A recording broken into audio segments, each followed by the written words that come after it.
Okay, you want to know what's the first film I ever Yeah. saw?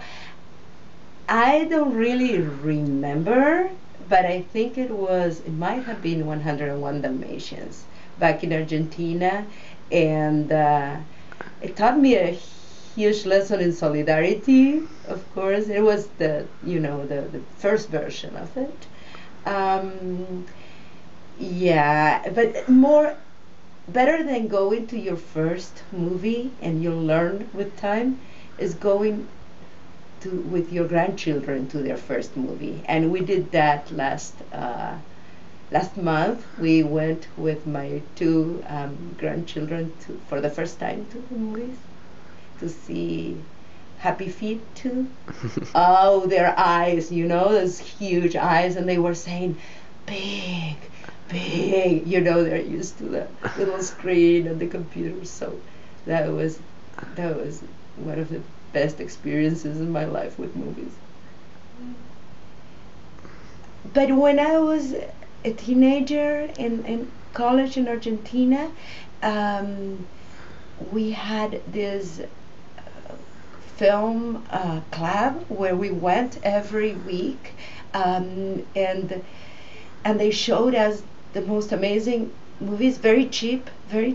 And I went with my boyfriend, and we walked in, back home hours at night, and well, we saw, I think, one movie there. One of the movies that um, showed me the world in a different light was Blood of the Condor. Blood of the Condor by Bolivian documentalist Sanginés.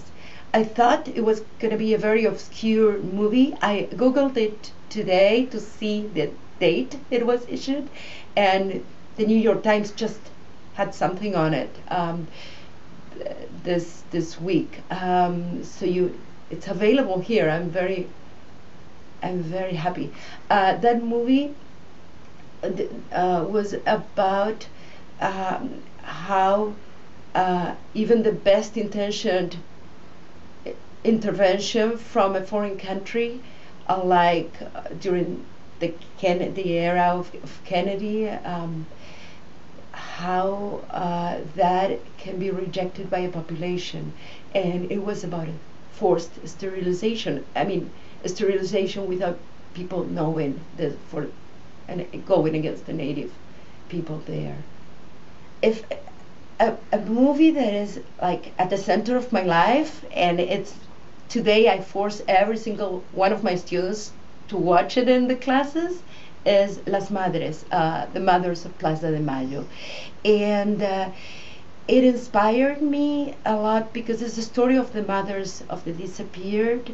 And I was a disappeared myself in Argentina. So when I wanted to tell exactly why this happened, I had to resort, and I still have to resort to this movie.